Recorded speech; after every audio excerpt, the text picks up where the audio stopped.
Student অলেকজাম channel পক্ষ থেকে মোহাম্মদ আলামিন। তো তৃতীয় শ্রেণী তোমাদের 89 নাম্বার পৃষ্ঠা দেখতে পাচ্ছ, অনুশীলনীটা। তো এইটা আজকে আমরা সমাধান করব।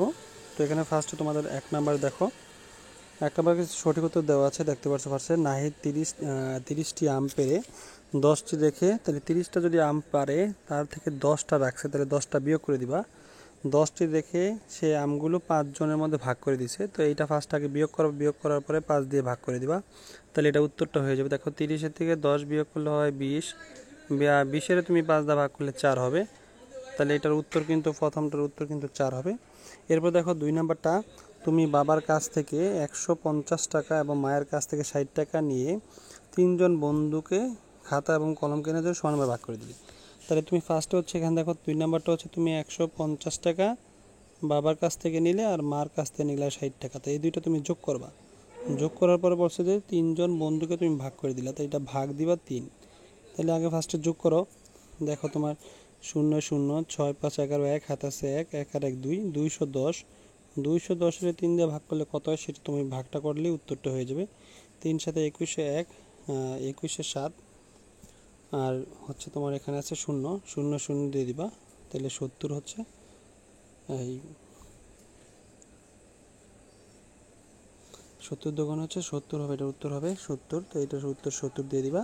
তারপর দেখো 3 নাম্বারটা, একটি পেন্সিলের দাম যদি 20 টাকা হয়, তাহলে এখানে বলছে একটি খাতার দাম 30 টাকা, তাহলে 3টি পেন্সিলের দাম। একটা পেন্সিলের দাম যদি হয়, এখানে একটা পেন্সিলের দাম তোমার হচ্ছে যদি 20 টাকা হয়, তাহলে 20-এর সাথে বলছে এখানে টোটাল বলছে যে 3টা পেন্সিলের কথা বলছে, তাহলে 3 দিয়ে গুণ করবা। 3 দিয়ে গুণ করার পরে বলছে যে এখানে বলছে আরও 3টা খাতার, একটি খাতার মোট দাম, তো একটি খাতার মোট দাম 30 টাকা দিয়ে দিচ্ছে, এটার সাথে আরও 30 যোগ করে দিবা। এই সাইডে 30 লেখো, তাহলে তোমার এখানে 3 20 হচ্ছে 60, 60-এর সাথে যোগ আর হচ্ছে 30, তাহলে এটা টোটাল হয় 90। তো এইটা তোমাদের 90 হবে, দেখতে পাচ্ছ তোমরা, এটা 90 দিয়ে দিবা। তারপর দেখো 4 নাম্বারটা, 1 ডজন ডিমের দাম যদি 120 টাকা হয়, 1 ডজন মানে হচ্ছে তাহলে 4টি ডিমের দাম কত? 1 ডজন মানে হচ্ছে 12টি। তোমরা একটু দেখে নিও সুন্দর করে, প্রথম অঙ্কটা কোনটা হবে সেগুলো কিন্তু তোমাদের দাগাই দিচ্ছি, ভালো করে দেখে নিও। তাহলে 1 ডজন ডিমের দাম হচ্ছে 4 নাম্বারটা, দেখো 4 নাম্বারটা কী বলছে, 1 ডজন মানে হচ্ছে 12টি ডিমের দাম হচ্ছে তোমার 120 টাকা। তাহলে এটা যদি আমরা 120 টাকা যদি তুমি 12 দিয়ে ভাগ করো, তাহলে কিন্তু একটা ডিমের দাম বের হবে। 1 ডজন সমান যেহেতু 12টি, তাই ভাগ করার পরে তারপরে তোমার হচ্ছে এখানে ভাগ করার পরে তারপর বলছে যে 4টি ডিমের দাম কত, তাই গুণ দিবা হচ্ছে 4, তাহলে এটা কিন্তু ফলটা বের হয়ে যাবে। তাই এখানে 12কে 12 আর 0 দিবা 10 বের হইব। 10-এর সাথে 4 গুণ করবা, 4 10 হচ্ছে 40, তাহলে এখানে তোমার হচ্ছে এটার উত্তর হবে কিন্তু 4 নাম্বারটার 40 হবে।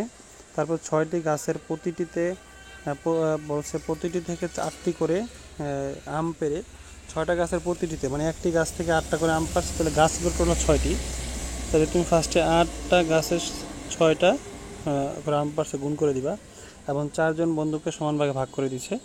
তো এটা গুণ করে তারপর গুণ ফলটাকে তুমি হচ্ছে ভাগ করে দিবা, হচ্ছে 4 দিয়ে 4 জন বন্ধুকে দিচ্ছে। তো এইটা তোমার হচ্ছে খালি তোমার গাণিতিক বাক্যটি তৈরি করতে বলছে, কিন্তু গাণিতিক বাক্যটি হচ্ছে প্রথমটা, উত্তরটা হবে প্রথম ক নাম্বারটা। তারপর রায়সা তার বন্ধুকে 4টি করে চকলেট ভাগ করে দিয়ে 2টি নিজের জন্য রাখলো। তো রায়সা তার 5 বন্ধুকে 4টি করে দিছে, তাহলে 4-এর সাথে 5 গুণ করবা, এবং নিজের জন্য রাখছে 2টি, হ্যাঁ, ভাগ করে দিয়ে 2টি নিজের জন্য রাখে, তার কাছে আর কয়টি চকলেট রইল। তো এখানে রায়সা বলা হচ্ছে যে তার কাছে কয়টি চকলেট ছিল তা নির্ণয় করো। তো এখানে নিজের জন্য যেহেতু 2টা রাখছে, তো এইটা তুমি যোগ করে দিবা, 2টা যোগ করে দিলে কিন্তু উত্তর হয়ে যাবে। তো এখানে 4 আর 5 হচ্ছে তোমার এইটা কোনটার সাথে মিলে দেখো সেটাই হবে, 5 4, এটা তো তোমার হচ্ছে মিলে হচ্ছে গ নাম্বার সাথে মিলে, তো এইটা তোমাদের উত্তর। তো এখানে তোমাদের 79 নাম্বার যে পৃষ্ঠাটার অঙ্কগুলো সবগুলো সমাধান করে দিলাম, নৈবিত্তিকগুলা। তো আজ এই পর্যন্তই, পরবর্তী ভিডিওতে আবার দেখা হবে। আল্লাহ হাফেজ।